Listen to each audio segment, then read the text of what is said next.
Si Nina ay tumalon ng ilan? Nagdadalawang ulit o nagdadalawang beses. Ngayon naman, eto si Nina, nakatalo naman siya ng tig-5. So mula dito, takatalon siya ng 5. Saan siya pupunta? 1, ilan tayo? 2, 3, 4, 5. Saan siya tumigil? Number 5, takatalon na naman siya ng 5. 1, 2, 3, 4, 5. Saan siya natigil? 10!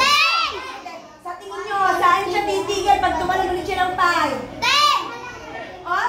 15! Sige, tingnan natin kung tama. Kayo, ang sagot nyo ay? 15! Sige, 10. 1, 2, 3, 4, 5. Very good. Anong susunod? 20!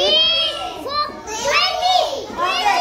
1, 2, 3, 4, 5. Saan siya tumigil? Okay. Saan siya susunod titigil? 25! Okay. 1, 2, 3, 4, 5. Very good. O, saan siya ulit titigil kaya? 30! 1, 2, 2, 3, 4, 5. Very good. Sa 30. Okay, next. Saan po lang 30? Saan? Tatalo na naman siya ng 5. Saan siya makakarating? 35! 1, 2, 3, 4, 5. Very good. 40! Ano susunod? 40! 1, 2, 3, 4, 5.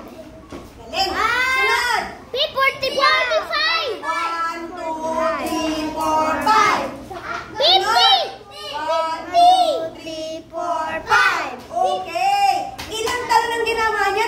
Ilan? 5! Tig pa 5. Ano yung mga tinalunan ni Nina? Okay. 5, 10. 50! Basahin natin ulit. Isa pa. Maingay. 5, 10, 15, 20, 25, 30, 35, 40, 45, 50. Ang tawag dito ay skip counting by 5. Di ba yung nakaraan? Ano yung skip count yun? By?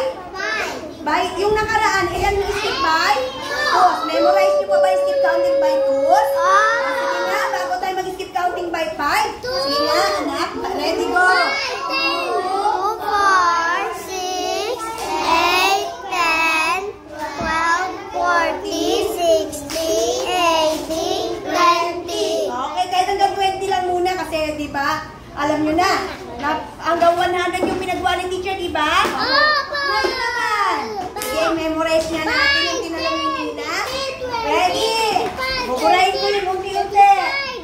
35, Ready? 5,